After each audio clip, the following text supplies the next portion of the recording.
Right now, almost all of your body weight is made of pure energy you could never hold in your hand. Weigh every quark inside you, all of them, and they add up to only about 1% of you. The other 99% comes from an invisible glue, and from motion so fast it turns into weight. Today we shrink down into a single proton. We meet quarks that weigh almost nothing.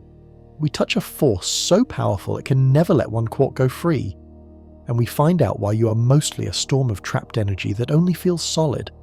If this flips how you see yourself, tap like and subscribe so the rest finds you. Take a breath.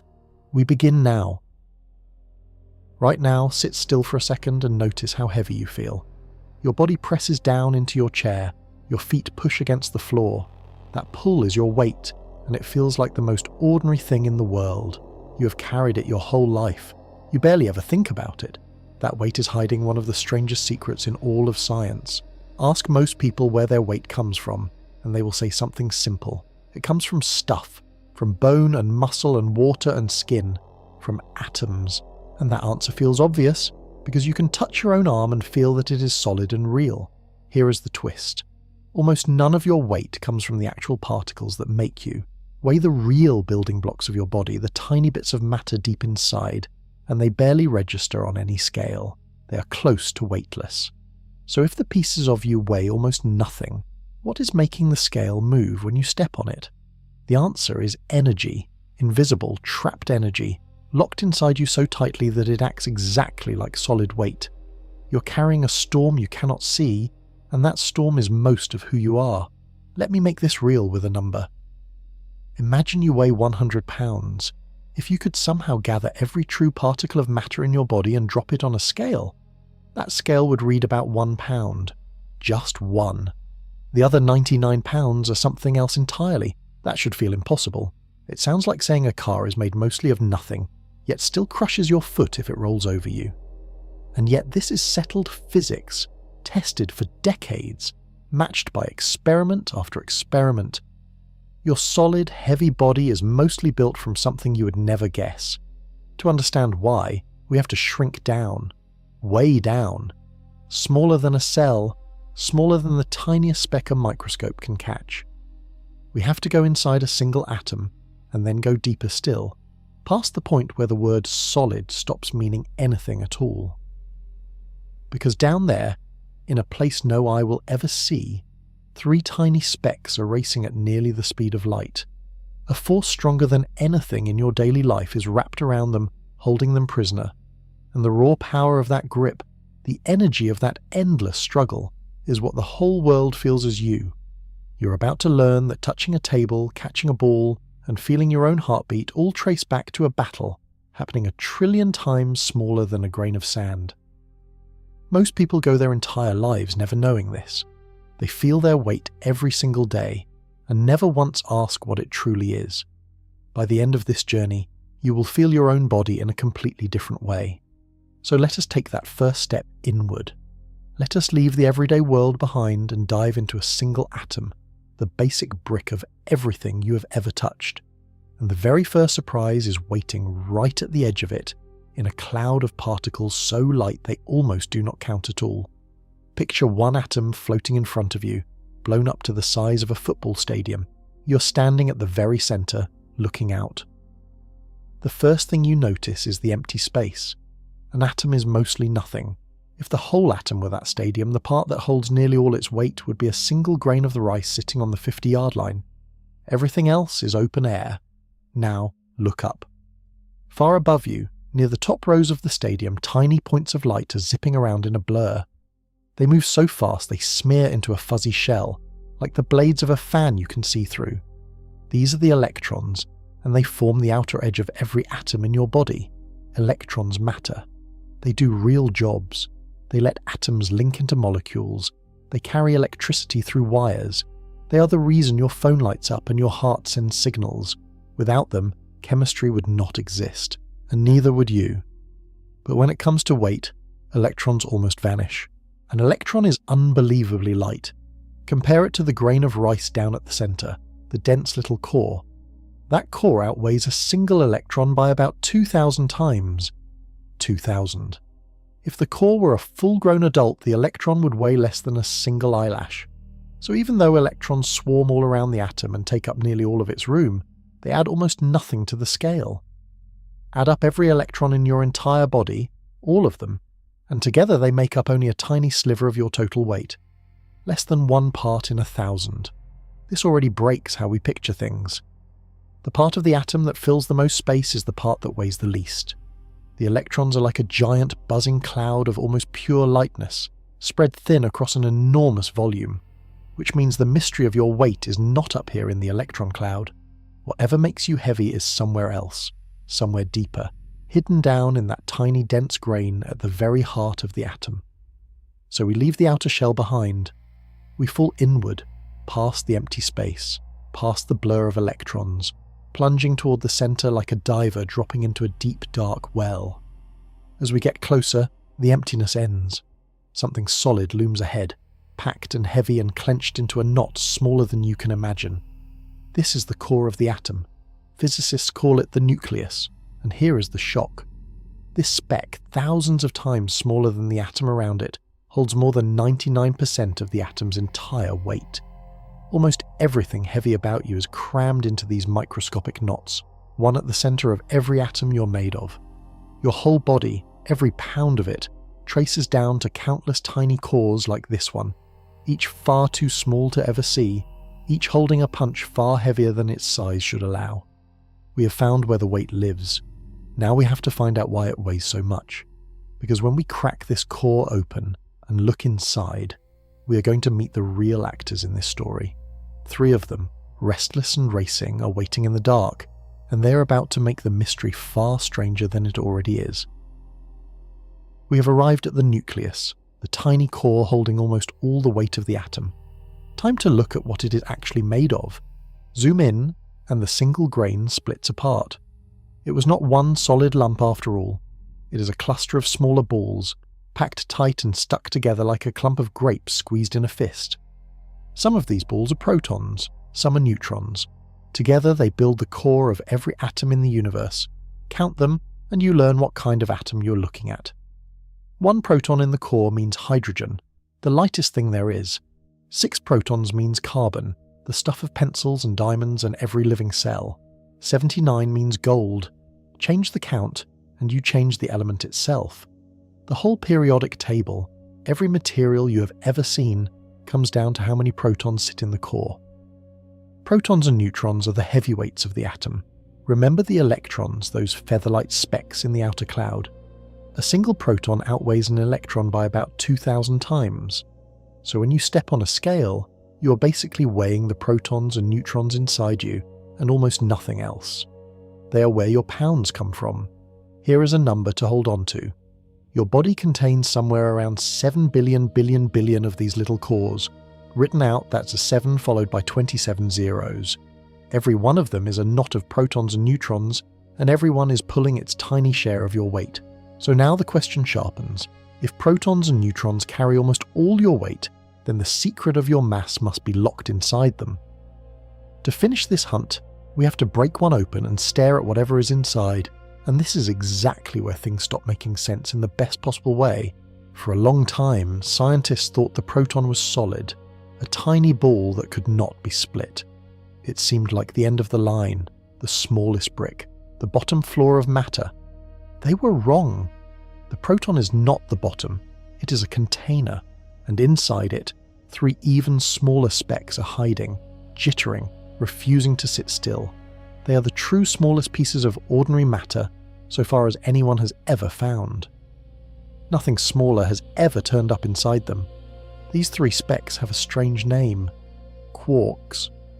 The word almost sounds made up, and in a way it was, borrowed from a line in an old novel.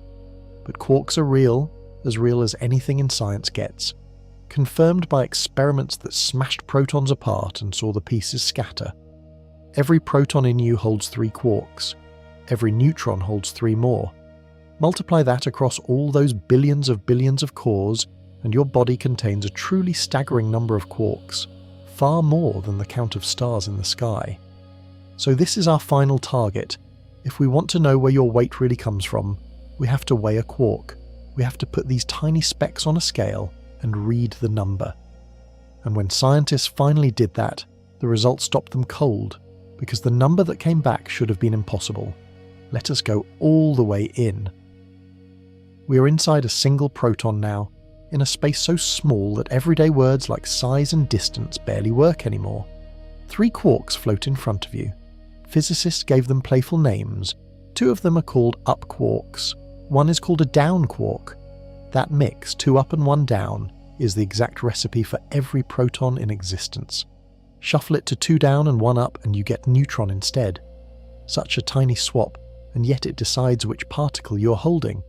For a moment it looks calm. 3 little specks drifting in a bubble. Simple. Then you notice they are moving. Fast, faster than fast. These quarks are tearing around inside the proton at almost the speed of light, the fastest speed anything can go. They never slow down. They never rest. They are trapped in a space smaller than you could ever picture, yet they race through it endlessly, like 3 hummingbirds locked in a shoebox, wings beating too quick to see. And there is something wrapping around them, something you cannot see yet but can almost feel. A force, a grip. It binds the 3 quarks together so fiercely that they can never escape, no matter how hard they pull. We will come back to that grip soon, because it turns out to be the real hero of this whole story. For now, keep your eyes on the quarks themselves. They are the actual matter here, the genuine solid pieces of you. If anything inside the atom deserves to be called a building block, it is these. So here comes the moment we have been chasing since the start. We reach in, we take these 3 quarks, and we put them on the most sensitive scale ever imagined. The scale that can weigh the tiniest things in the universe. We read the number, and it makes no sense. The 3 quarks inside a proton weigh almost nothing. Together they account for only about 1% of the proton's total weight. 1%. The very particles we thought were the source of all your mass barely tip the scale at all. Sit with how strange this is. The proton is heavy. It carries nearly all the weight of the atom, which carries nearly all the weight of you.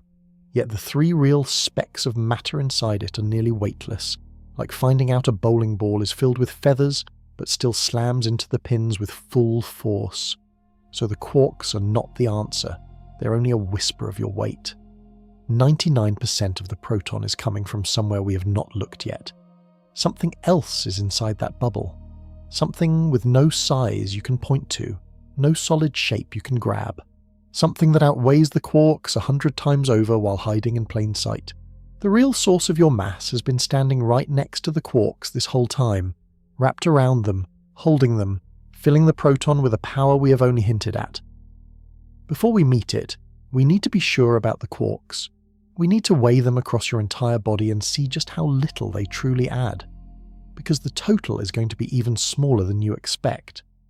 Let us make the featherweight quarks feel real by putting them next to something you know. An up quark and a down quark barely have any weight. To even talk about it, scientists use a special unit for tiny particles, so let us translate it into a picture instead. Compared to the full proton they live inside, a single quark is like a housefly compared to a large dog. The dog is the proton, the fly is the quark, and a proton holds only 3 flies. Now stack those 3 flies against the whole dog. They come nowhere close. The 3 quarks together reach about 1% of the proton's weight. If the proton were a 100-pound sack, the quarks inside it would weigh about 1 pound, and the other 99 pounds would be filled with something invisible. This is the part that trips up almost everyone, so let us slow down and be clear. The quarks are real matter. They are the actual particles. When you point at the true solid stuff inside you, you are pointing at quarks. And that solid stuff, the genuine particle matter of your body, is astonishingly light. Think about what that means for the whole idea of solidness. You feel solid. You knock on a table and it feels hard. You would swear the world is packed full of heavy material. Yet the material itself, the real specks, weighs close to nothing. The heaviness is coming from something with no substance you can hold. Here is a way to picture the trick. Imagine a balloon. The rubber of the balloon is thin and light, almost nothing in your hand. But blow it up with enough force, pump it full of straining, pushing pressure, and the balloon becomes stiff and firm and pushes back hard when you press it. The rubber barely weighs anything. The push is what you feel. Quarks are the thin rubber. Something else is the push. Scientists have measured this over and over. They know the weight of the up quark. They know the weight of the down quark. They add the three together and they get that same small answer every time. About 1%. The number does not budge. It has been confirmed in labs around the world. So the quarks are settled. They are light, they are real, and they are only a tiny fraction of the proton. Now let us do something bold. Let us take this fact and scale it up to your entire body. Every proton, every neutron, every quark inside all of them, weighed together as one giant total. Remember, your body holds more quarks than there are stars in every galaxy we can see, a number so huge it has no real name. Surely, you might think, all those quarks piled together must add up to something big. Surely the sheer count of them makes up most of you. It does not. And the reason it does not is about to become the strangest fact yet. Because when we add every single quark in your whole body onto one enormous scale and read the final number, we find that all of them together, trillions upon trillions of specks, still only reach that same tiny slice, about 1% of you, which forces the real question into the open. If all your quarks are only 1/100th of your weight, then who or what is carrying the other 99? Let us actually do it. Let us weigh every quark in your body at once and face the total head-on. Picture a giant machine, a scale big enough to hold a person. You climb on and it reads your full weight. Say it lands on 100 pounds. Simple, familiar, the kind of number you see every morning. Now imagine the machine can do something magical. At the flip of a switch, it ignores everything except the raw quarks inside you. It strips away all the hidden energy, all the invisible forces, and weighs only the true particles of matter, the specks themselves. The dial spins down, down, down, and stops. 1 pound. That is it. Out of your 100 pounds, the actual matter, the genuine physical stuff, comes to about a single pound. The other 99 pounds simply were not particles at all. Stop and really feel that. You could gather every quark that makes up your bones, your blood, your brain, your beating heart, every last one of the countless trillions, and drop them all together into a bag. That bag would weigh about as much as a small apple. Everything else that makes you heavy, 99% of you, is something with no particle you can name. This is one of the most confirmed facts in modern physics, and it stuns people every time they meet it. We walk around all day feeling solid and heavy and full of substance. And the substance, the real material, is almost nothing, a rounding error, a whisper. So where did the weight go? If your particles only account for 1 pound, what is holding up the other 99? The answer has been hiding in this story since the beginning, wrapped around the racing quarks, filling every proton and neutron in your body. It has no weight of its own in the way a particle does. It cannot be caught or held. Yet it outmuscles the quarks 100 times over. The missing 99% is energy. Pure, trapped, straining energy, locked inside every core of every atom in you. And energy, it turns out, has a secret discovered a little over 100 years ago by one of the most famous minds who ever lived. He found that energy and weight are two forms of the same thing. That energy can press down on a scale. That a burst of pure force, if you trap it tightly enough, becomes heavy, as heavy as any lump of metal. Your body is that trapped energy, bottled up so tight inside your atoms that it acts exactly like solid mass. You are, in the most literal way, a storm of pure force wearing the shape of a person. To see how energy can possibly weigh something, we have to understand the machine that does the trapping. We have to meet the force wrapped around those quarks, the invisible grip that never lets go, the true source of nearly all your weight. It is the strongest force in the entire universe. It has a plain name that hides how wild it really is, and once you understand how it works, you will finally see why a proton weighs 100 times more than the specks inside it. The particles that carry this force are waiting. They are stranger than the quarks, and their own weight is going to shock you all over again. We have hit the big question head on. Your quarks weigh about 1% of you, so where is the other 99% coming from? Time to meet the thing responsible. Inside every proton, wrapped around those 3 racing quarks, there is a force. Scientists call it the strong force, and the name is almost funny in how plain it sounds, because this is the mightiest force in all of nature. You already know some forces. Gravity pulls you toward the ground. Magnets tug at your fridge. These feel powerful in daily life. Next to the strong force, they are nothing. If gravity is a gentle whisper, the strong force is a scream loud enough to shake the world. Here is what it does. It grabs the quarks and binds them together so tightly that they can never break free. No matter how the quarks pull, no matter how they race and strain, the strong force holds them locked inside the proton. It is the ultimate cage, and the quarks are prisoners for life. But a force needs a way to reach across space. Gravity does its pulling through a field. Magnets pull through invisible lines you can map with iron filings. The strong force has its own messengers, tiny particles that dart between the quarks and carry the pull. Their name fits perfectly. They are called gluons because they glue the quarks together.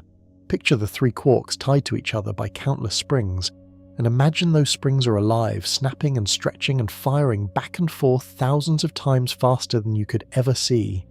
The gluons are those living springs. They flood the inside of the proton, a blizzard of them streaming between the quarks in a storm that never stops. And these gluons carry energy, enormous energy. The tighter they grip, the harder the quarks fight to move, the more energy pours into the space between them. This is the strain, the push, the pressure of a force straining at full power every instant forever inside every proton in your body. Now bring back the balloon from before. The thin rubber was the quarks, light and almost weightless. The push that made the balloon firm was something else. That push is the gluon storm. That push is the strong force, filling the proton with pressure so intense it becomes the very thing you weigh. The gluons and the energy they carry are the missing 99%. They are what your scale is really measuring. When you feel heavy, you're feeling the raw power of the strongest force in the universe bottled up inside you and pressing down. We have found the culprit, but we are not done because the strangeness is about to deepen. You would think that anything carrying nearly all your weight must itself be heavy. You would expect these gluons to be the true heavyweights, the dense little bricks at last. They are not. The gluons, the particles that supply almost all of your mass, have no weight of their own at all. Zero. They're completely massless, lighter even than the featherweight quarks, and yet they somehow hand you nearly everything the scale reads. How can something that weighs nothing give you weight? That impossible-sounding riddle is where we go next. Let us stare straight at the strangest fact so far. The gluons carry almost all your weight, and gluons weigh nothing at all. A gluon has zero mass. Not a tiny amount. Not close to nothing. Exactly nothing. If you could catch a single gluon and set it on the finest scale ever built, the dial would not move a hair. On its own, a gluon is as weightless as a beam of light. In fact, that comparison is perfect, because light itself is made of massless particles too. When sunlight touches your face, weightless particles are landing on your skin. Gluons are cousins of those. They fly at the speed of a light, they carry energy, and they weigh nothing. So how in the world do these weightless messengers give you 99% of your mass? How does nothing add up to almost everything? The answer is the deepest secret in this whole story, and it comes down to a single idea that a young scientist worked out more than 100 years ago.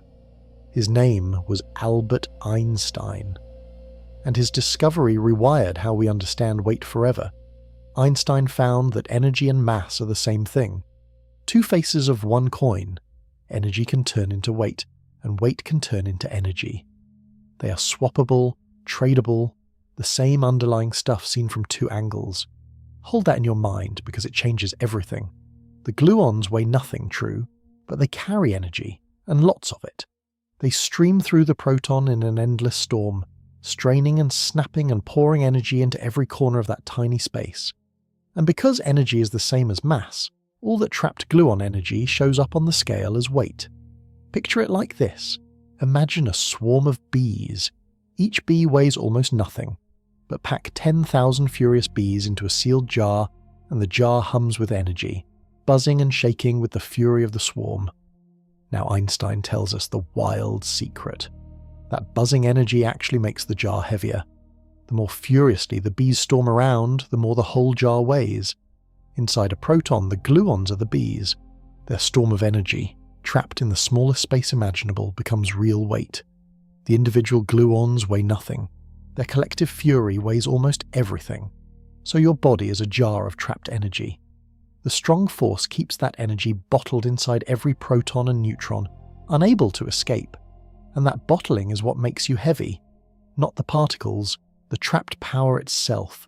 This is confirmed, tested, and matched by experiment. It is one of the most solid results in all of science.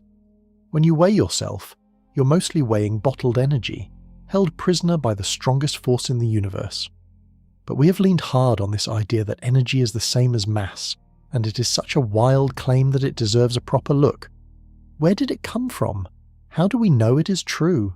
And how can motion and force and pure energy possibly press down on a scale like a chunk of iron? To answer that, we have to go back to Einstein's single most famous idea, a short line of symbols that most people have seen but few truly understand. It is about to unlock the entire mystery. You have probably seen it before, maybe on a poster or a shirt. 3 letters and a number. E equals mc squared. It might be the most famous line in all of science, and almost nobody who has seen it actually knows what it means. Let us finally crack it open, because it is the master key to your weight. The E stands for energy. The M stands for mass, which is basically weight. The C is the speed of light, the fastest speed anything can travel, and it is squared, meaning multiplied by itself. That is the whole thing. Energy equals mass times the speed of light, times the speed of light again. Strip away the symbols and here is what Einstein was really saying. Energy and mass are the same thing. You can turn one into the other. A lump of weight is just frozen energy. A burst of energy is just weight set loose.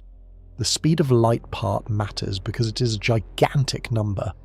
Light travels about 186,000 miles every second, fast enough to circle the whole Earth 7 times before you finish this sentence. Square that, multiply it by itself, and you get a number almost too big to picture. That enormous number is the exchange rate between energy and mass. Here is why that exchange rate changes everything. Because the number is so huge, a tiny bit of mass hides a staggering amount of energy, and flipping it around, a huge amount of energy weighs only a tiny bit. Energy is heavy, but only barely, because that giant speed of a light number sits in the way. So inside a proton, the gluon storm carries a colossal amount of energy. Run that energy through Einstein's rule, divide it by that vast number, and out comes the weight it adds.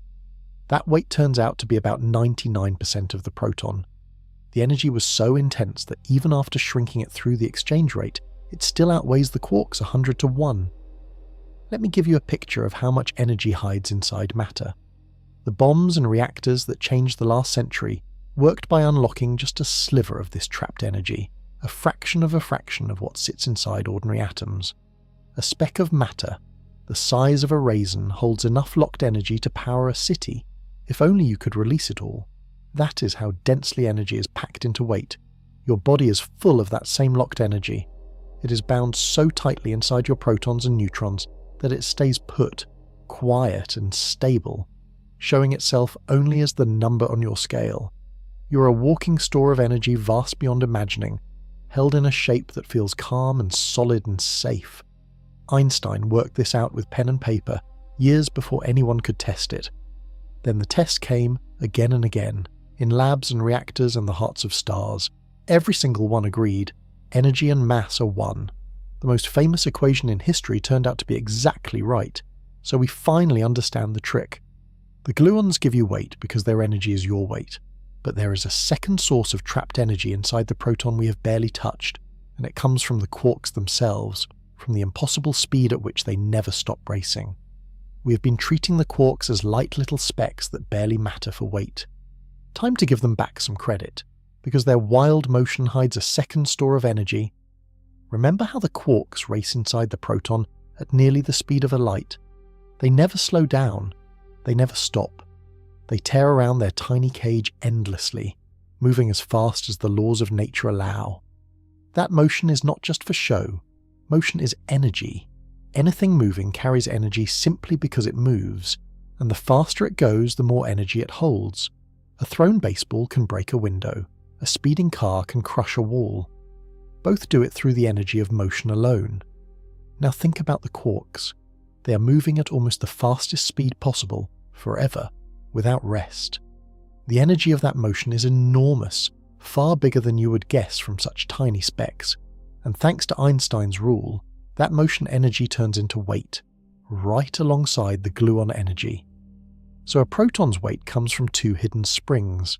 The first is the gluon storm, the straining force that binds everything together. The second is the quark motion, the endless racing at breakneck speed. Both are pure energy, both press down on the scale. Between them, they make up nearly all of your mass. Here is a way to feel the difference between resting weight and motion weight. Imagine holding a small stone in your palm. It has a little weight, and that is like the quark just sitting there, its true tiny mass. Now imagine that same stone whipped around your head on a string, faster and faster, so fast it becomes a screaming blur. Suddenly it pulls at your hand with real force, straining the string, feeling far heavier than the quiet stone in your palm. The stone did not change. Its motion added the extra pull. The quarks inside you are that whirling stone, except they never slow down and never stop, racing at nearly light speed every instant of your life. Their motion energy is baked into your weight, permanent and unmoving on the scale. Put the two sources together and you finally have the full picture of a proton. 3 light quarks, worth about 1%, a furious gluon storm worth a huge slice, and the raging motion of the quarks, worth the rest. Add the energy of the storm and the energy of the motion, run it all through Einstein's rule, and you land right on the proton's true weight. The number scientists measure in the lab. It matches. It works. So when you step on a scale, here is what you are truly weighing. Not solid material. You are weighing a force straining at full power, plus specks moving as fast as anything can move, all of it locked so tightly inside your atoms that it holds still and feels like a body. You are pressure. You are speed. You are trapped energy that only pretends to be solid. Knowing this, the inside of a proton stops looking like 3 calm marbles in a bubble. It starts looking like something far wilder, a place of endless violence and motion, packed into a space too small to imagine. If we could shrink down and truly watch a proton up close, in real time, we would not see stillness at all. We would see a storm. And that storm is more chaotic and alive than anyone expected. Forget the neat picture of 3 quiet quarks floating in a bubble. That was a useful lie to get us started. The real inside of a proton is pure chaos, and it is time you saw it. Shrink down and hover inside a proton, watching in slow motion. What you find is a boiling, roaring storm. The 3 quarks are there, yes, but they are whipping around so fast they blur. Between them, the gluons flood every gap, firing back and forth in numbers too high to count, a blizzard of them crossing the tiny space thousands of times over. The whole thing churns and seethes. Energy sloshes from one corner to another. The gluons crackle like lightning trapped in a jar. The quarks slam through it all at nearly light speed, never resting, never still. If you could hear it, it would roar. This is what a proton truly is. A raging furnace the size of almost nothing, burning with the strongest force in the universe, held together in a knot that never loosens. And there are billions of these furnaces inside you, one in the heart of every atom, all roaring at once. You feel calm and solid sitting there. Deep down, you're a sea of tiny storms. Here is a comparison to hold the scale in your mind. Picture the busiest highway you have ever seen. Cars packed bumper to bumper, everyone flooring it at once, chaos in every lane. Now shrink that whole roaring highway down until it fits inside a dot far smaller than a single cell. That is roughly how crowded and frantic the inside of a proton is, except the traffic moves at nearly the speed of light and never crashes and never stops. And the storm gets even stranger, because the gluon blizzard is not the end of the chaos. The energy inside the proton is so intense that it starts doing something almost magical. It starts creating brand new particles out of nothing but raw power. Einstein's rule works both ways, remember? Energy can become mass, which means energy can become actual particles. And inside the proton there is so much energy packed so tight that particles keep popping into being, flickering to life for the briefest instant, then vanishing back into pure energy. They appear, they disappear. Over and over, trillions of times faster than any clock could catch, pairs of quarks blink into existence inside the storm, live for a flash, and dissolve again. The proton is not just 3 quarks. At any instant, it is a swarming crowd of ghostly extra particles here and gone, born from energy and melting back into it. So the proton you thought was simple turns out to be a place where matter itself froths in and out of being, moment to moment, powered by the sheer energy of the strong force. These flickering ghosts have a name, and studying them opened one of the deepest doors in all of physics. They are proof that empty space is never truly empty, and that matter is far less permanent than it looks. To understand these ghost particles and why they matter for your weight, we have to look closer at the flickering itself. Because inside every proton in your body, particles are being born and destroyed right now faster than thought. Let us look closer at those ghost particles flickering inside the proton, because they reveal something wild about what matter really is.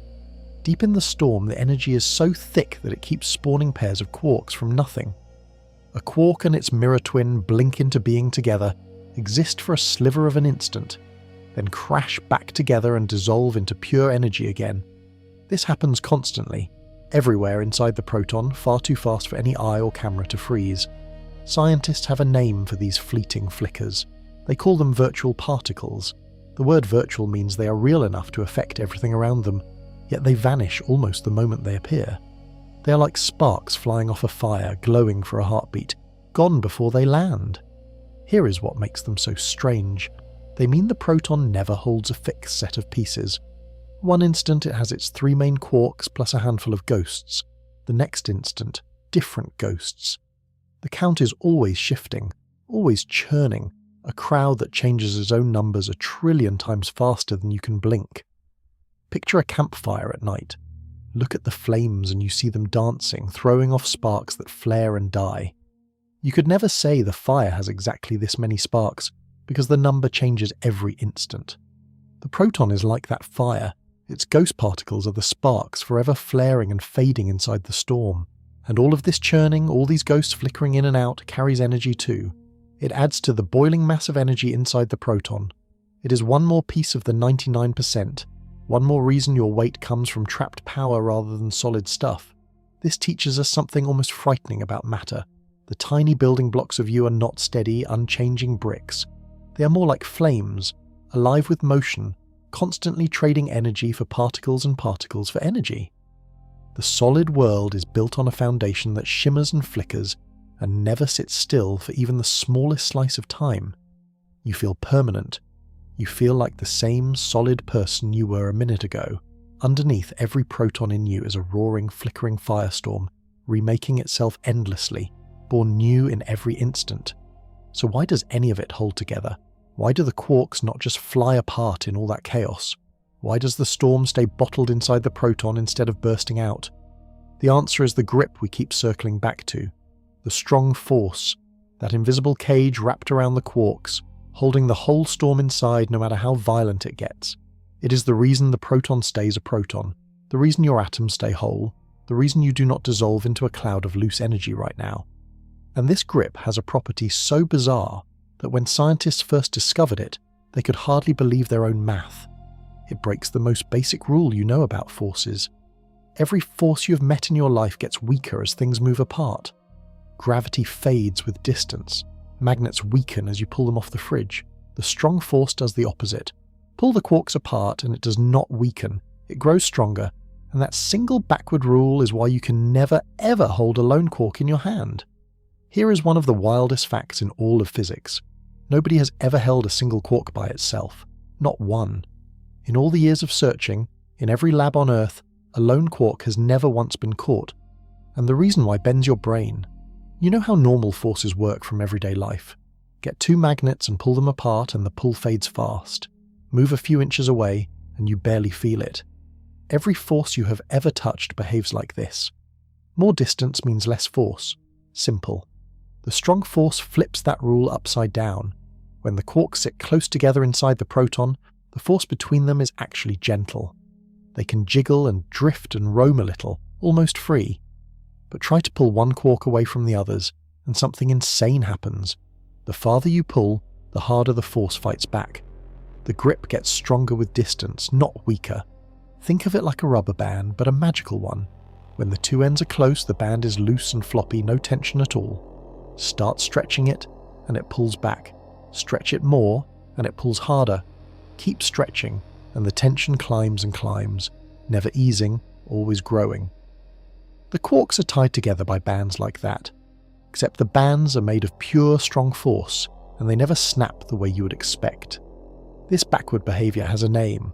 Scientists call it confinement, because the quarks are confined, locked inside the proton forever by a force that only tightens the more they try to leave.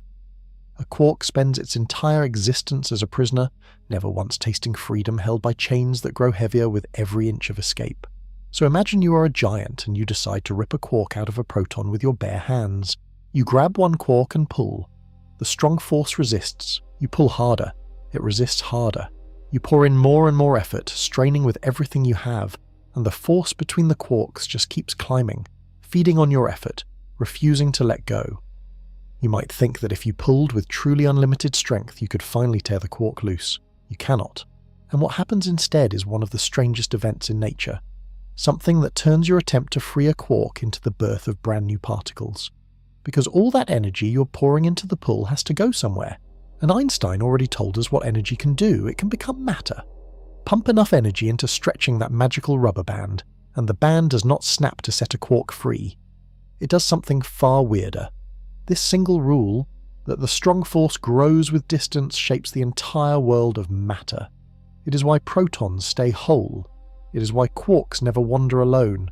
It is why the storm inside you stays bottled up instead of leaking out. And it leads straight to a moment of pure magic, the instant when pulling on a quark creates life out of raw energy. That is where we go next, and it might be the most beautiful trick in all of physics. Let us finish the giant experiment we started. You're pulling on a single quark, straining to rip it free, and the strong force is fighting you with a grip that grows stronger the harder you pull. So what finally happens? You pour more and more energy into the stretch.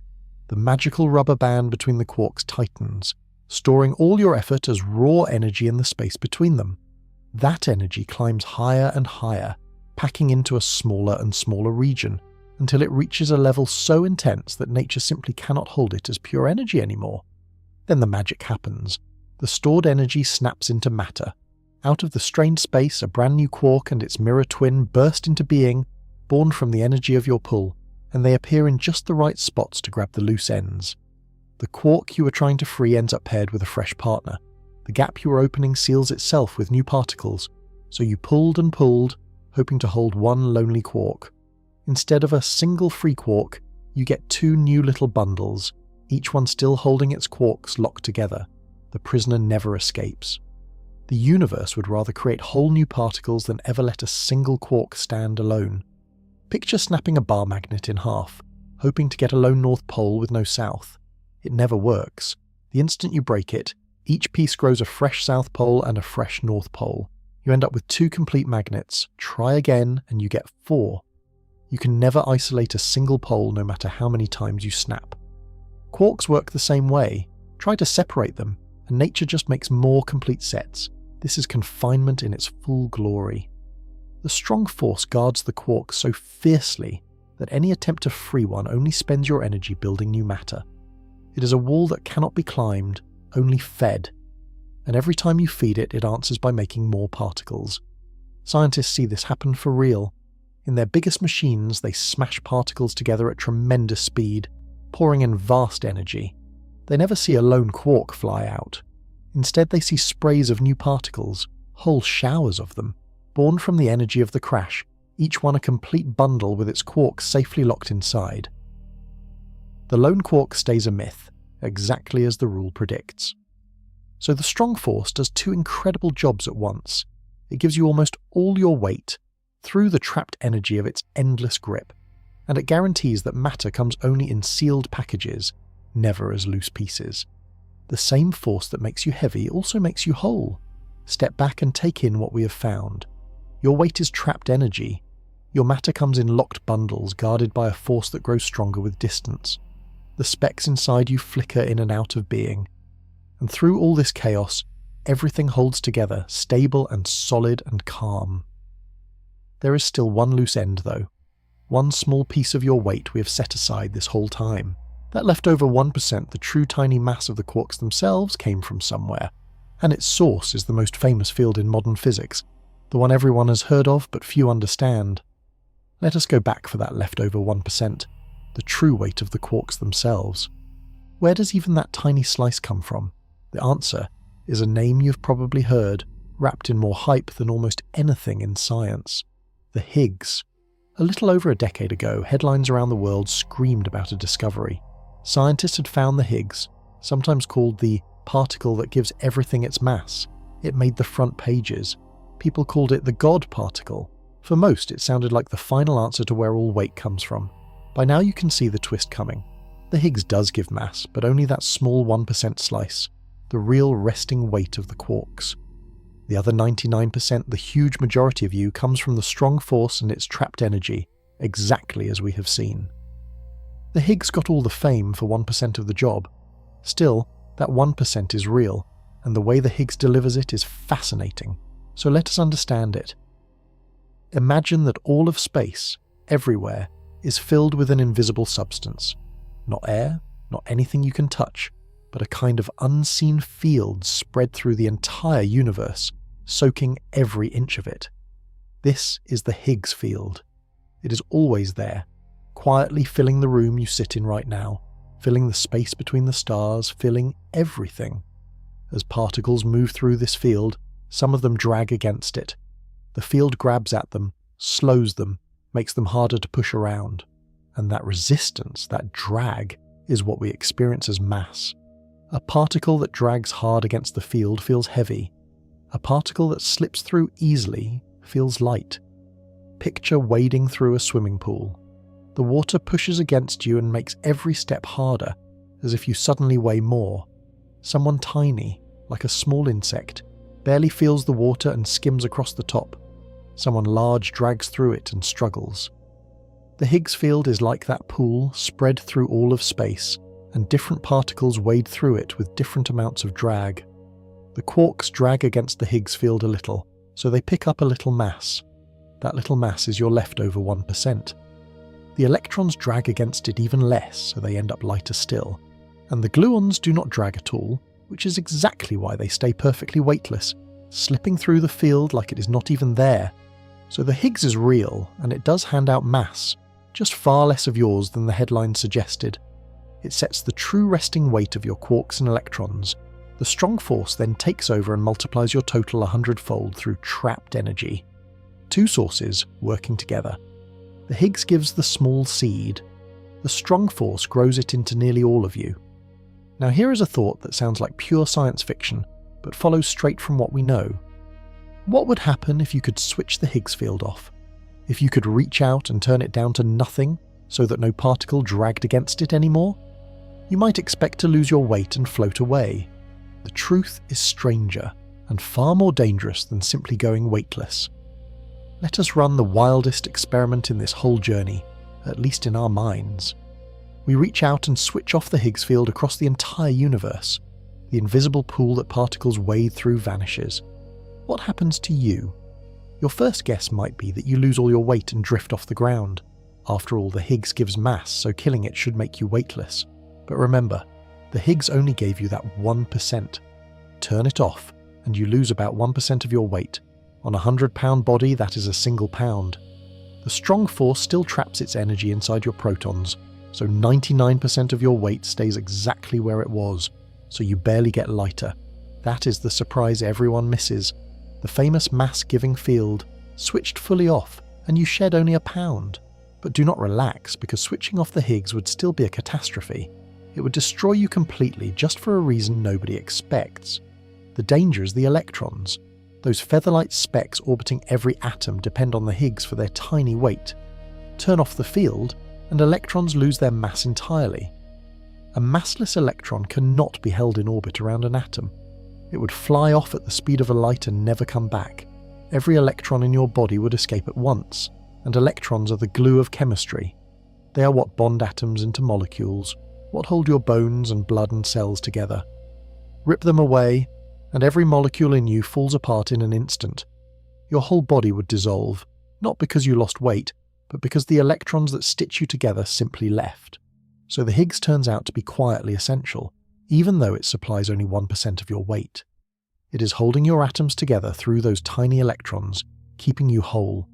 Take it away, and the strong force would still make protons heavy, but there would be no atoms left for those protons to live in. Just a spreading cloud of loose pieces where a person used to be. This tells us something deep about how the universe is built.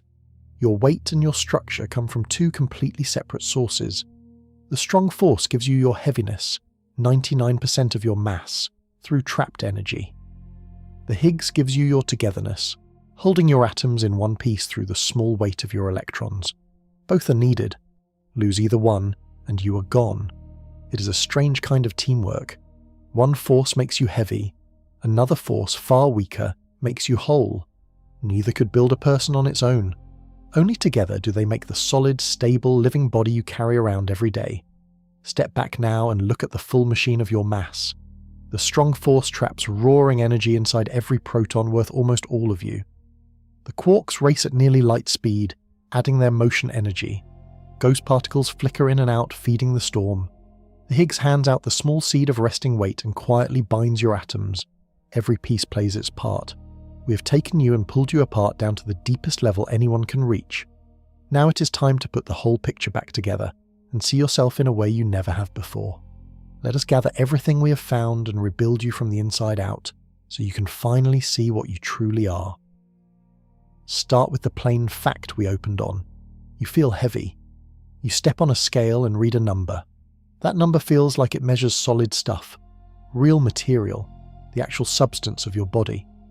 Now you know the truth. If you gathered every genuine particle in you, every quark, every electron, the real matter and nothing else, it would weigh about 1% of you. On a 100-pound body, roughly 1 pound. The specks that make you are almost weightless. So where does the rest come from? From energy. Trapped, roaring, straining energy, locked inside every proton and neutron in your body by the strongest force in the universe. The strong force grips the quarks and never lets go, filling every core with a storm of gluons and motion and flickering ghosts. All that energy, through Einstein's rule, becomes weight.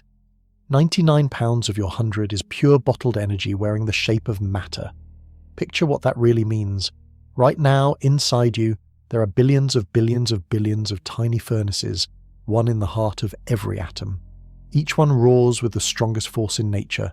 Each one holds quarks racing at nearly light speed. Each one boils with ghost particles blinking in and out of being. And all of them together, all that fury is what you feel when you feel your own body. You're not a solid thing. You're a storm that holds its shape. A blizzard of trapped power, bottled so tightly it feels calm and firm and still. When you knock on a table and it feels hard, you're feeling trapped energy pushing back against trapped energy. When you hug someone, two storms of bottled force are pressing together. The solidness is real, but it is built from something with almost no substance at all. Here is a comparison to carry with you. Think of a river frozen into ice. The ice feels solid and hard and permanent, but it is really just water, wild and flowing, locked into a still shape by the cold. You are like that ice, except the wild thing frozen inside you is not water.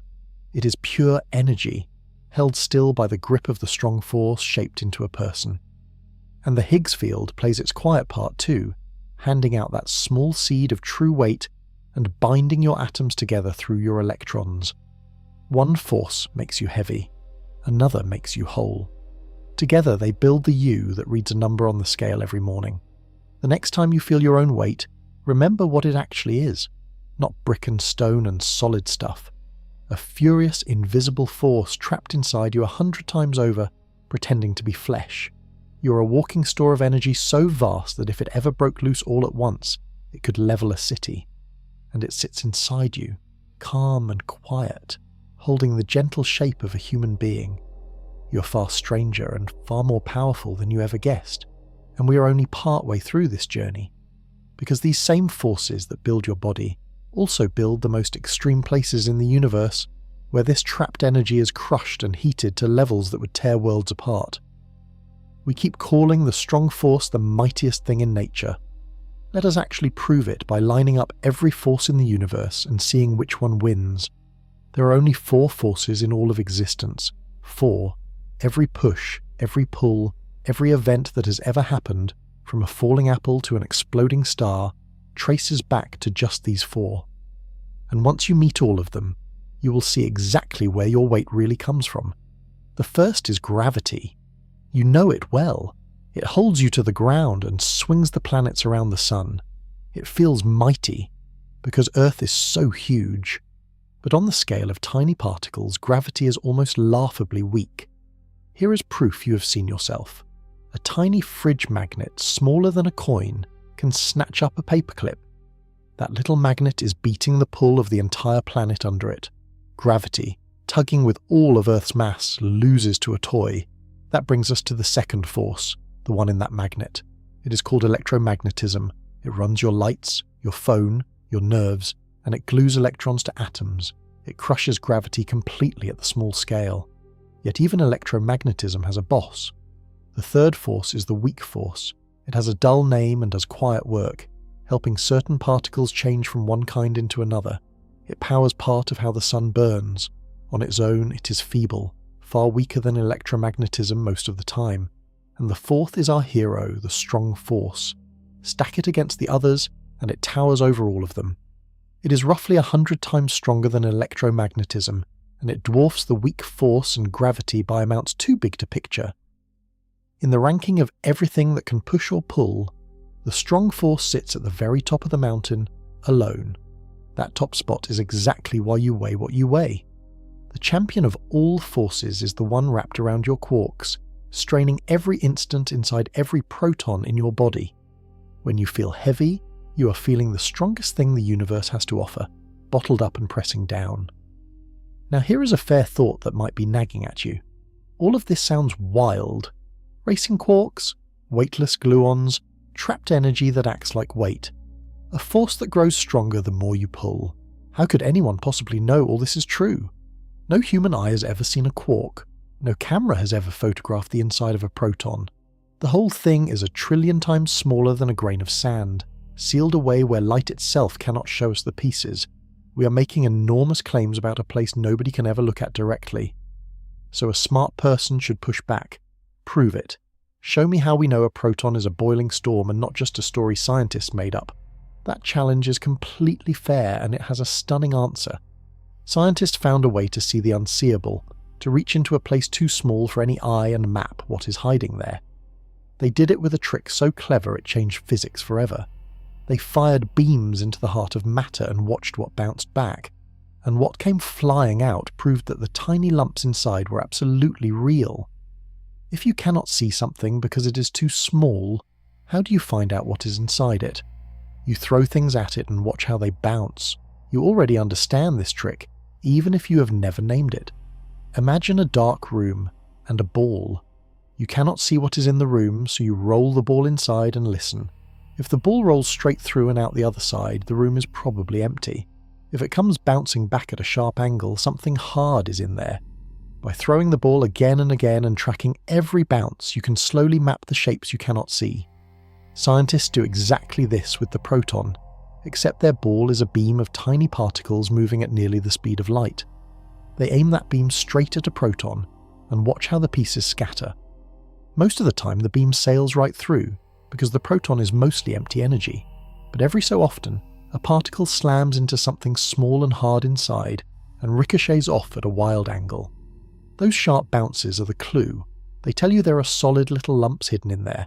By collecting millions of bounces and studying the pattern, scientists can map the lumps they will never see with their eyes.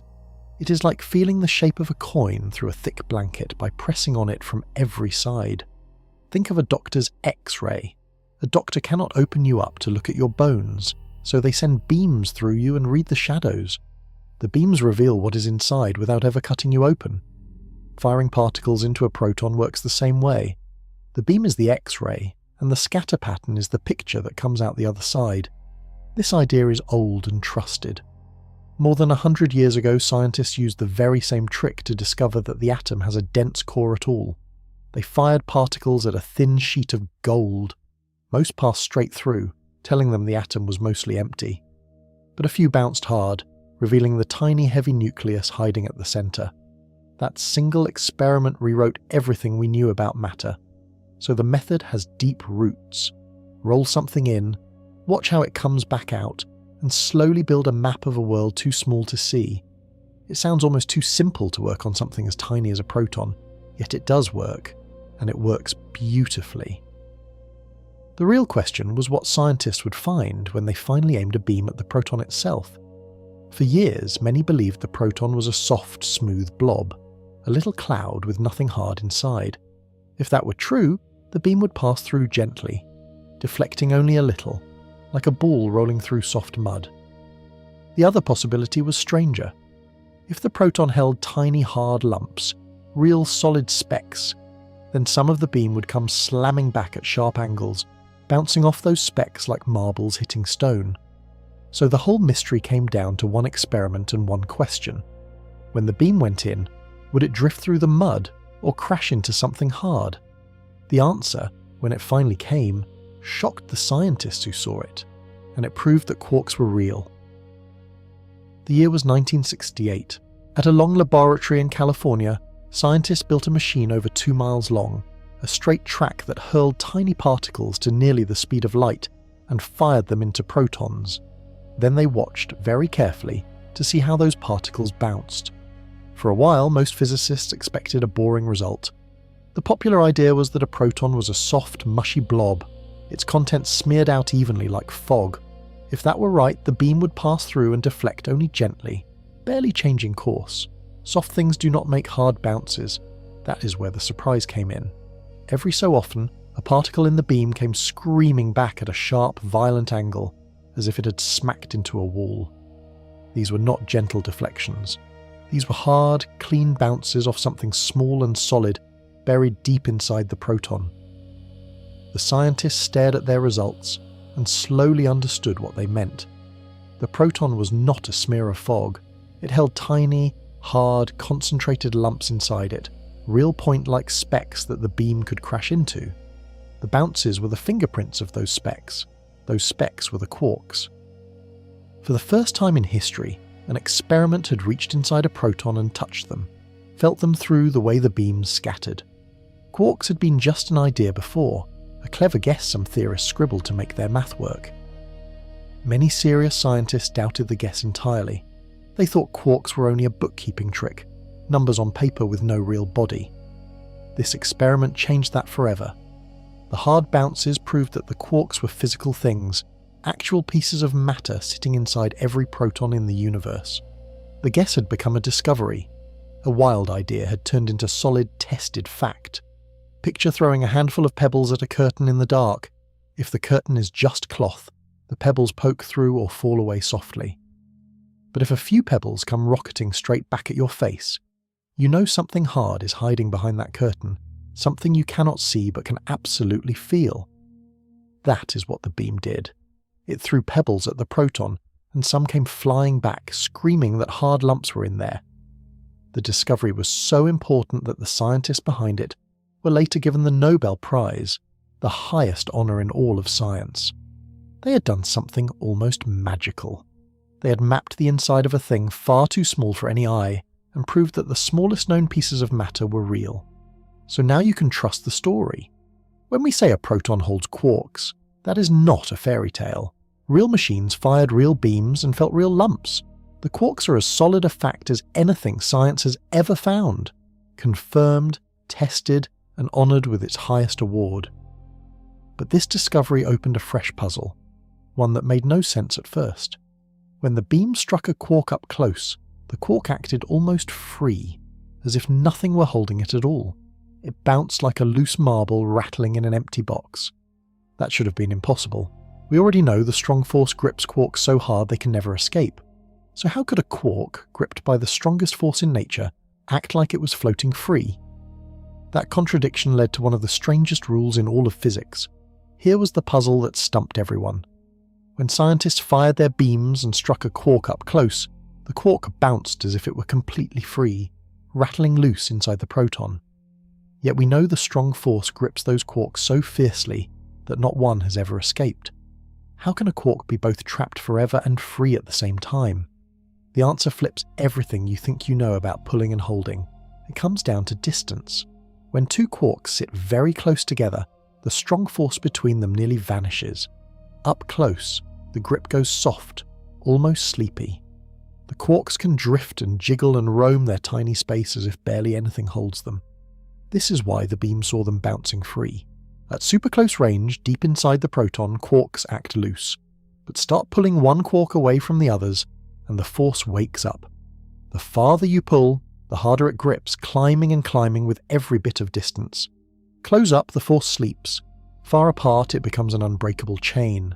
That is the exact opposite of every force in your daily life, where things always grow gentler as they move apart. Scientists gave this backward behavior a grand name. They call it asymptotic freedom. The words sound heavy, so hold on to the plain idea inside them. Freedom up close, chains far away. Quarks are like citizens of a strange country, where you can wander freely inside your own town, but the walls grow taller and stronger the moment you try to leave. Here is a picture that makes it click. Imagine two friends tied together by a long stretchy cord. When they stand right next to each other, the cord hangs loose and slack. They can dance around, step here and there, totally relaxed. But when one friend tries to walk away, the cord pulls tight and yanks harder the farther they go, until it is stretched so tight neither can move another inch. Close means loose, far means locked. That is asymptotic freedom in a nutshell. This discovery was so surprising and so important that the scientist who worked it out also won the Nobel Prize. When they first found it in their math, it seemed almost too weird to be real. A force that gets stronger with distance broke every instinct they had. But experiment after experiment confirmed it, until it became one of the bedrock truths of physics, and this single rule ties our whole story together. The freedom up close is why quarks race around so fast inside the proton, adding their motion energy to your weight. The chains far away are why no quark ever escapes, why matter comes in sealed bundles, why the storm stays bottled inside every atom of you. One backward rule explains the racing, the trapping and the weight, all at once, so the map is nearly complete. We have felt the quarks with beams, proven they are real, and cracked the strange law that rules them. We know a proton is a boiling storm of trapped energy, and we know why. But there is one more level of proof, and it might be the most jaw-dropping of all. Feeling the lumps with a beam is one thing. What if scientists could build an entire proton from scratch, using nothing but pure math inside a computer, and then weigh the thing they built? If their answer matched the real proton, the case would be closed for good. Imagine building a proton out of nothing but numbers. No beams, no real particles, just raw math running inside a machine. Then you weigh the thing you built and check it against a real proton. If the numbers match, you have proven you truly understand what a proton is. That is exactly what scientists set out to do, and it is one of the boldest tests in all of science. The idea works like this. Physicists have written down the rules of the strong force as a set of equations. Those equations describe how quarks and gluons push and pull, how the force grows with distance, how the storm inside a proton churns. The rules are known. The problem is that the inside of a proton is so wild, so packed with racing quarks and blizzards of gluons and flickering ghost particles, that no human could ever solve those equations by hand. There is simply too much going on. So scientists handed the job to the most powerful computers on Earth. They chopped the tiny space inside a proton into a grid, like a three-dimensional checkerboard, and told the computer to calculate what the strong force does at every point on that grid. Every gluon, every quark, every flicker of energy, worked out step by step, billions upon billions of calculations churning for months on end. It is like trying to predict the weather, but for the inside of a single proton. Weather has countless swirling pieces, too many to track in your head, so we use giant computers to model it. The inside of a proton is a storm too, far smaller and far more furious, and modelling it takes some of the biggest supercomputers humanity has ever built. Think of it as building a proton inside a video game so detailed that it obeys the true laws of nature, The computer places the quarks, switches on the strong force, and lets the whole storm run. The gluons stream, the quarks race, the energy boils, all of it simulated from the pure rules with nothing added by hand. And then comes the moment everything has been building toward. Once the computer has grown its proton from math alone, scientists ask it the one question that matters most. How much does it weigh? Remember what is really at stake here.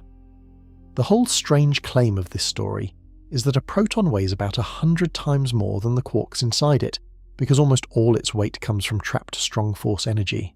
If that claim is right, the computer, using only the rules of the strong force, should spit out a proton that is heavy, roughly 100 times heavier than its bare quarks. If the claim is wrong, the computer will produce something light, close to the weight of the quarks alone, and the entire story falls apart. So there it was. Real scientists, real supercomputers, months of calculation, all leading to a single number. They would build a proton from the pure math of the strong force, weigh it, and compare that weight to the proton we actually measure in the lab. Either the two numbers would match, confirming everything, or they would clash, and physics would have a giant problem on its hands. The computer finished its work. The final number appeared on the screen. And what happened next stunned even the scientists who had spent their careers expecting it. The supercomputer had run for months. It had built a proton out of pure math, letting the strong force churn across its grid, quarks racing, gluons streaming, energy boiling. Now the final weight flashed onto the screen. Everyone leaned in to see if the story we have been telling would live or die. The number matched. The proton the computer built, grown from nothing but the raw rules of the strong force, weighed almost exactly what a real proton weighs in the lab. The math and the measurement lined up, close enough to make the scientists sit back in wonder. They had predicted the weight of a proton from first principles, and reality agreed. Sit with how enormous this is. Scientists took the equations of the strong force, fed them to a machine, and out came the correct weight of a proton without ever touching a real one. The theory did not just guess in the right direction, it nailed the number. That is about as strong as proof gets in all of science. And here is the part that seals our whole story. When the computer built that proton, the quarks it placed inside were light, worth only that tiny 1%. Everything else, the heavy majority of the weight, came from the strong force energy the computer calculated. The machine confirmed it directly. Almost all of a proton's mass is trapped energy. The quarks are barely there. The story checks out, all the way down. Picture an architect who designs a bridge entirely on paper, using only the laws of physics, and predicts it will hold exactly 1,000 cars. Then the real bridge gets built, loaded up, and holds exactly 1,000 cars. You would trust that architect completely. Their understanding was real. That is what these scientists did with the proton. They designed it on the computer using the deepest laws of nature, predicted its weight, and the universe matched their answer. So now every piece of proof has landed. Beams fired into protons felt the quarks and proved they were real.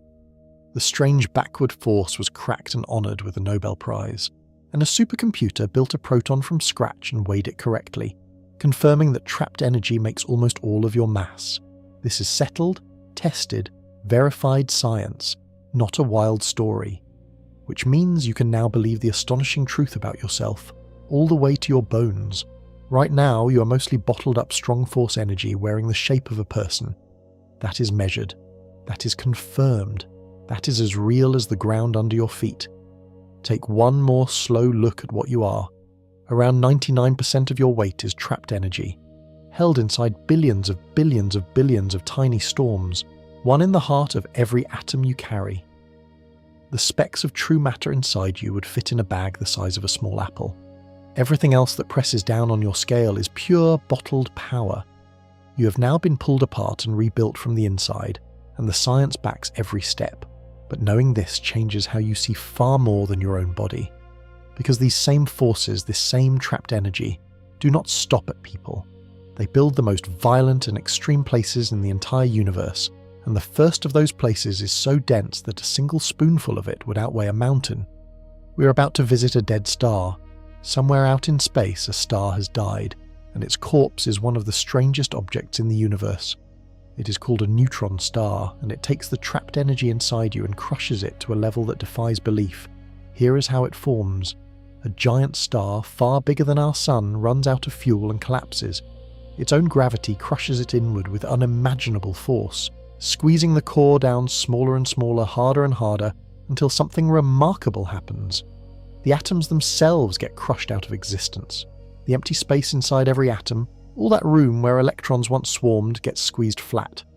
What is left is pure crushed core, a city-sized ball of matter so dense that it is basically one giant knot of the same stuff that fills your protons and neutrons. All the empty space is gone, only the heavy centers remain, packed shoulder to shoulder across an entire star. The numbers here break your brain. A single spoonful of a neutron star material would weigh about as much as a mountain here on Earth. One spoonful. If you could scoop a teaspoon of it and set it on a table, the floor, the whole building would be crushed instantly by its weight. That is how tightly this matter is packed. Think about what that really means. Your body is mostly empty space, atoms with tiny cores and lots of room. A neutron star has all that room squeezed out. It is what you would become if every scrap of empty space inside you were crushed away, and only the dense cores remained. A whole human body crushed that way would shrink smaller than a speck of dust while keeping all its weight. And the same strong force we have been chasing is the hero here too. As gravity tries to crush the star even further into nothing, the strong force pushes back. It holds the packed cores apart, resisting the crush with all its might. A neutron star is a battle frozen in place, gravity squeezing inward, the strong force shoving outward, locked in a standoff across the whole dead star. These objects are real, confirmed, spinning out in space right now. Some of them whirl around hundreds of times every second, faster than the blades of a blender, throwing out beams of energy like cosmic lighthouses. We detect those beams sweeping past Earth, steady as a ticking clock. The universe is full of these crushed stars, each one a monument to the same force that makes you heavy. So the trapped energy inside your protons is not just a private fact about your body. It is a force that shapes the death of stars, that holds up the densest objects in existence, that stands against gravity itself at the end of a giant star's life. You carry a piece of that same power in every atom. Standing on a neutron star, if you somehow could, you would feel gravity so strong it would flatten you instantly. Yet the star holds its shape because of the very force that gives you your weight. The connection between you and that dead star is direct and real. But a neutron star, as extreme as it is, still has protons and neutrons holding their form. There is a place even wilder, a time when protons could not even exist, when the quarks inside you ran completely free. To find it, we have to travel back to the very beginning of everything. The quarks inside you are old, older than you can truly imagine. In fact, they are nearly as old as time itself, and where they came from is the most epic origin story there is. Rewind the entire universe. Not a few years, not a few thousand, but all the way back past the first humans, past the dinosaurs, past the birth of Earth and the Sun, past the first stars, all the way to the very beginning. Almost 14 billion years ago, everything that exists burst into being in a single blazing moment. We call it the Big Bang. In the first tiny fraction of the first second, the universe was unthinkably hot and dense, a fireball with no stars, no planets, no atoms, not even protons. It was too hot for any of that. Anything that tried to form would be instantly ripped apart by the sheer heat. But the quarks were already there. In that first flash, quarks came into being, along with the gluons that would one day glue them. Your quarks, the very ones inside you right now, were forged in that opening instant of the universe. They have existed almost since time began. Let that settle in. The tiny specks that make up your body are nearly 14 billion years old. They have been around since the first moments of everything. The atoms would arrange and rearrange over the ages, becoming stars, then dust, then earth, then food, then you. But the quarks themselves have endured the whole way, ancient beyond measure, older than every star in the sky. You are built from some of the oldest things in existence. When you look at your hand, you're looking at matter that witnessed the birth of the universe. That is not poetry. It is plain physics. Quarks are essentially permanent. They have ridden through billions of years to end up for a little while arranged as you. Picture a single grain of sand that has existed since the dawn of the world, passing through oceans and mountains and creatures across billions of years, never once destroyed. Your quarks are like that, except there are trillions upon trillions of them in your body, each one an ancient survivor from the beginning of time, and in that opening instant, the quarks lived in a way they never can today. The universe was so blazing hot that the strong force could not chain them together. There were no protons to trap them. The quarks roamed completely free, along with the gluons, swimming loose in a searing ocean of pure energy that filled all of existence. This free-swimming state has a name. Scientists call it the quark soup, a fireball where quarks and gluons flowed loose like a boiling liquid, unbound and wild. For a sliver of a second, the whole universe was made of this soup, hotter than anything that has ever existed since. Then the universe cooled, just a little, and everything changed in an instant. As the fireball dropped in temperature, the strong force finally grabbed hold. The quarks were seized, 3 by 3, and locked into the first protons and neutrons ever to exist. The soup froze into particles, and it happened everywhere, all at once. That freezing moment built the first pieces of every proton in your body. And amazingly, scientists have found a way to unfreeze it, to melt matter back into that ancient soup right here on Earth. Scientists wanted to see the beginning of the universe with their own instruments, so they decided to recreate it. They built machines to melt protons back into the ancient quark soup, reaching temperatures that had not existed since the first instant of time. It sounds impossible. To unlock the quarks, to break the strong force's grip and set them free, you have to reach the same blazing heat as the newborn universe, that is hotter than the center of a star, hotter than a supernova, hotter than almost anything in the sky today, and scientists figured out how to make it in a lab on purpose. The way they do it is beautifully simple in idea. They take the cores of heavy atoms like gold or lead and hurl them at each other at nearly the speed of light. 2 of these cores smash together head-on in a collision so violent that for the tiniest flash of an instant, the crash point becomes hotter than anything else in the universe. In that flash, the protons and neutrons at the collision point melt. The strong force, overwhelmed by the heat, briefly loses its grip. The quarks and gluons break free and swim loose, recreating the ancient soup that filled the early universe. For a sliver of a second, in a spot smaller than an atom, scientists build a droplet of the Big Bang. The heat they reach is staggering. These collisions hit temperatures of trillions of degrees, hundreds of thousands of times hotter than the center of the sun. It is the hottest matter humanity has ever created, the closest we have come to touching the first instant of everything, and it exists for so brief a flash that it vanishes almost the moment it is born, freezing back into ordinary particles as it cools. Picture an ice cube dropped into a blazing furnace. For an instant the solid ice melts into water, then flashes into steam, then is gone. Scientists do this to protons. They drop them into a furnace hotter than the sun's heart, watch them melt into free-flowing quark soup, and then watch that soup freeze back into particles as it cools. The whole event happens faster than any eye could ever follow. Studying this soup has revealed something surprising. Scientists expected it to behave like a gas, thin and wispy. Instead, it flows like a liquid, smooth and almost frictionless, the most perfect liquid ever seen. The early universe, it turns out, was filled with a strange, flawless fluid of pure quarks and gluons, and we have now made drops of it ourselves.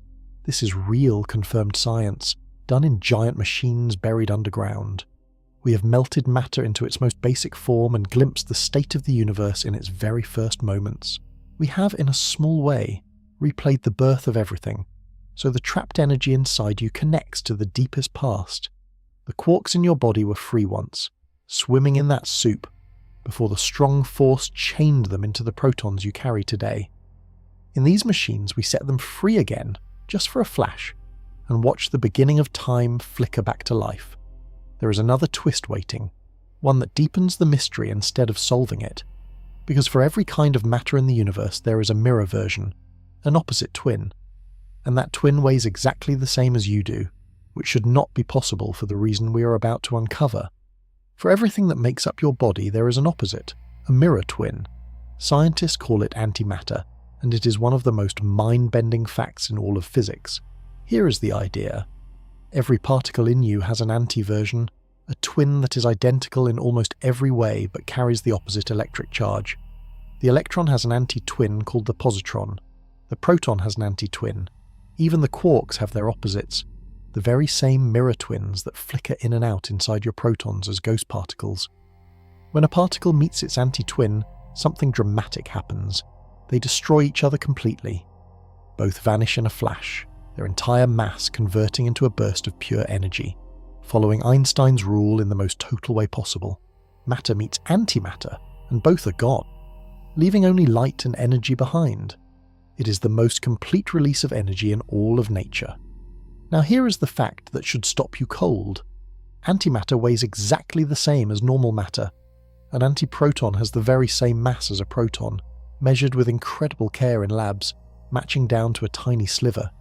The mirror twin of a thing weighs precisely what the thing weighs. Its trapped strong force energy is identical.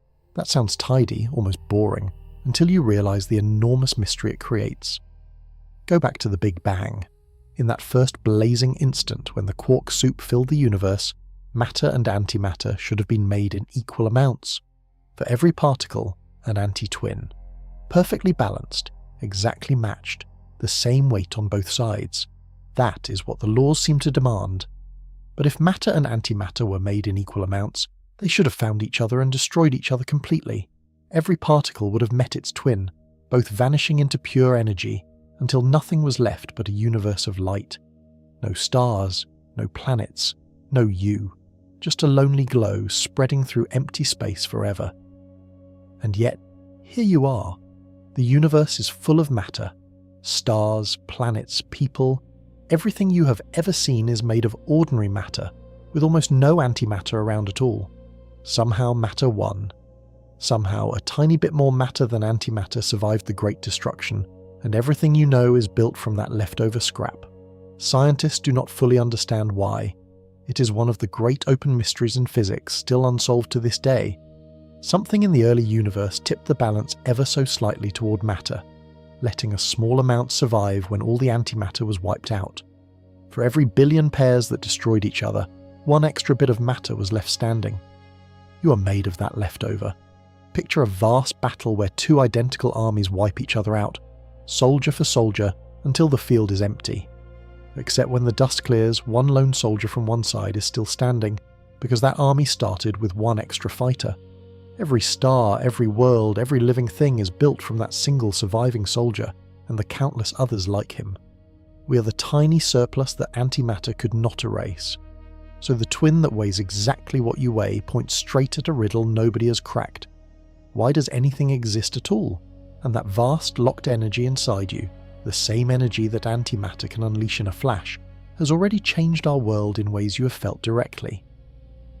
The trapped energy we have been circling all this time is not just a cosmic curiosity. Humans have learned to unlock a sliver of it, and doing so reshaped the entire modern world. Remember Einstein's rule. Energy and mass are the same, and because the exchange rate is so enormous, a tiny bit of mass hides a staggering amount of energy. Locked inside the cores of atoms is a vast store of that energy, held in place by the strong force. For most of history, nobody knew how to touch it. Then, less than a century ago, scientists found a way to pry a little of it loose. They discovered that certain heavy atomic cores could be split. When you break one of these cores apart, the pieces that come out weigh a tiny bit less than the original. That missing scrap of mass does not vanish. It converts into energy, exactly as Einstein said it would. Split enough cores, and that energy pours out in a flood. This is where nuclear power comes from. In a power plant, engineers split heavy cores in a slow, careful, controlled way, releasing their locked energy as heat. That heat boils water, the steam spins turbines, and out comes electricity for entire cities. A lump of nuclear fuel the size of your fingertip holds as much energy as tons of coal. The difference is that's staggering, and here is the humbling part. Nuclear power taps only a sliver of the energy locked inside matter, a fraction of what is truly there. Splitting cores releases just a whisper of the strong force energy bound up in atoms. Even so, that whisper was powerful enough to change the course of history. The same discovery had a darker side. That locked energy, released all at once instead of slowly, becomes a weapon of terrifying force. During the Great War of the last century, scientists learned to unleash it in a single blinding instant. A device small enough to carry could level an entire city, all from unlocking a bit of the energy hidden inside ordinary matter. The world has lived in the shadow of that power ever since. Think about the scale for a moment. All that destructive force, all that light and heat and devastation came from converting a tiny amount of mass into energy. In some of these devices, the amount of matter actually turned into energy was smaller than a coin. A coin's worth of mass, unleashed, flattening a city. That is how densely energy is packed into matter. So the energy that makes you heavy, the same trapped power inside every proton in your body, is the energy that lights cities and, in its harshest form, ends them. You carry that same store inside you, 99% of your weight, quietly locked away and stable, doing nothing but holding your shape. The reason it stays quiet is the strong force. It binds that energy so tightly inside your protons that it cannot leak out on its own. You're a walking store of enormous power, held in perfect check, safe and calm. Nature has been unlocking this energy far longer than we have, on a scale that dwarfs anything humans could build. Every star in the sky is a machine for turning mass into energy, burning night and day for billions of years. And our own sun does it every single second, using the same rule to keep you alive. Look up at the sun, and you are watching the greatest demonstration of trapped energy in your daily life. That blazing light, the warmth on your skin, the reason anything lives on Earth at all comes from turning mass into energy on a scale no human machine could ever match. The sun runs on a different trick than a power plant. Instead of splitting heavy cores apart, it does the opposite. Deep in its scorching heart, under crushing pressure and unthinkable heat, the sun squeezes light atomic cores together, forcing them to join. This joining is called fusion, and it is the engine of every star. Here is the magic. When those light cores fuse into a bigger one, the result weighs a tiny bit less than the pieces that went in. That missing scrap of mass, once again, converts straight into energy, following Einstein's rule. The sun does this over and over, countless times every second, and each time it releases a burst of energy. Multiply that by the almost endless number happening inside it, and you get sunlight. The numbers are almost impossible to picture. Every single second, the sun turns about 4 million tons of its own mass into pure energy. 4 million tons gone every second, converted into the light and heat that streams across space to warm your face. And the sun has been doing this for billions of years, with billions more to go. It is that vast. Think of the sun as a colossal furnace that burns mass itself as fuel. Where a campfire burns wood and a car burns gas, the sun burns its own body, converting matter directly into energy. It is the purest, most powerful version of the rule that governs your weight, playing out in the sky above you every moment of every day. And this same process reaches deep into your own story. The atoms in your body, the carbon in your cells, the iron in your blood, the calcium in your bones, were forged inside stars. Long ago, stars fused light elements into heavier ones in their blazing cores, and when those stars died, they scattered the results across space. That stardust gathered into new worlds, including Earth, and eventually into you. So you are built from pieces made in stars, powered by the same energy that lights the sun. The quarks inside you are ancient beyond measure, and the atoms they build were cooked in stellar furnaces. You are a child of the stars in the most literal physical way, confirmed by science, measured in the light of a distant sun's. Every warm day you have ever felt, every plant that ever grew, every meal you have ever eaten, traces back to mass turning into energy inside the sun. That trapped power, the same kind bottled inside your protons, is the source of nearly all life on Earth. Without it, our world would be a frozen, lifeless rock drifting in the dark. You carry trapped energy. The sun releases it. And between the two, you begin to see that this single idea, mass and energy being one, runs the whole show, from the weight of your body to the light of the stars. There is one last question hanging over all of this. If you are packed with so much locked energy, if you are a walking store of power that could level a city, then why are you so calm? Why do you not burst apart?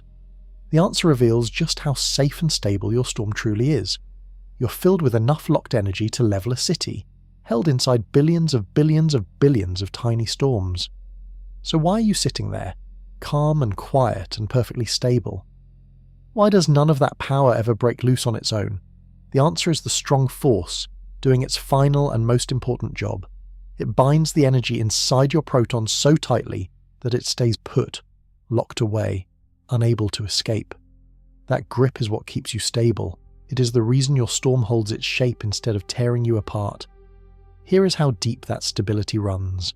The proton, the little furnace at the heart of every atom in you, is one of the most stable things in the entire universe. Left alone, a proton essentially never breaks down. Scientists have searched hard for any sign of a proton falling apart, watching enormous tanks of water for years, waiting for even a single one to decay. They have never caught one doing it. That means the protons inside you are, for all practical purposes, permanent. They have lasted since the early universe, and they will last longer than you can imagine, longer than the lifetime of stars. The trapped energy inside them holds steady, quiet and unchanging, across spans of time that dwarf the age of everything we know. So you're not a bomb waiting to go off. You're a store of energy so stable that nature guards it more carefully than almost anything else in existence. The strong force locks the power away and keeps it there, letting you live your whole life feeling calm and solid and safe, never once feeling the fury bottled inside your every atom. Picture a dam holding back a vast reservoir of water. Behind the wall sits enormous power, the whole weight of a lake pressing to get out. Yet the dam holds it perfectly, and the town below lives in peace, never feeling the pressure just upstream. Your protons are like that dam. They hold back a reservoir of energy, steady and secure, so that you can go about your day without a hint of the storm within. And this stability is why matter itself endures, because protons last essentially forever. The atoms they build last too. The stuff of the universe holds together across billions of years, letting stars shine, planets form, and life grow. If protons crumbled easily, everything would dissolve, and no lasting thing could ever exist. The strong force, by holding that energy so tightly, makes a stable universe possible at all. So the same force that gives you almost all your weight also gives you your calm. It makes you heavy, and it makes you safe. It fills you with power, and it locks that power down so gently that you never feel it. One force does all of it, in every atom, every second of your life. Now you have seen the whole machine, tested and confirmed from every angle. Beams that felt the quarks, a backward force honoured with prizes, supercomputers that built a proton and weighed it right, dead stars, the newborn universe, mirror matter, the sun, and the deep stability that keeps you whole. It is time to put the final picture together. Time to look at yourself one last time in this first stretch of our journey and truly understand what you have been all along. Let us stand back and look at the whole truth, now that every piece is proven and in place. What are you really? You feel solid. You feel heavy. You wake up. You move through your day. You knock on wood and it feels hard. You step on a scale and read a number that seems to measure plain, ordinary stuff. That is the world you have always known. Underneath, the truth is wilder than any story. If you gathered every true particle inside you, every quark and every electron, the real matter and nothing else, it would fill a bag no bigger than a small apple. That is the actual substance of you. Everything else, 99 parts out of 100, is trapped energy wearing the shape of a body. Inside you, right now, sit billions of tiny furnaces, one in the heart of every atom. Each one roars with the strongest force in the universe. Each one holds 3 quarks racing at nearly the speed of the light, ancient specks forged in the first instant of time. Each one boils with gluons and flickering ghost particles, a storm too small to see and too furious to imagine. And all of them together, all that fury bottled up and held still, is what you feel when you feel your own weight. You're a storm that holds its shape, a blizzard of pure force, bound so tightly by the strong force that it feels calm and firm and solid. When you hug someone, 2 storms of trapped energy press gently together. When you feel your own heartbeat, you are feeling ancient power, locked inside you since the birth of the universe, quietly holding the form of a person. Here is a picture to carry with you forever. Think of a river frozen into ice.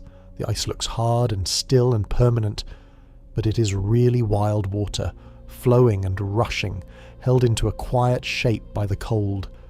You're like that ice, except the wild thing frozen inside you is pure energy, held into the shape of a human by the grip of the strongest force there is, and the science backs every word.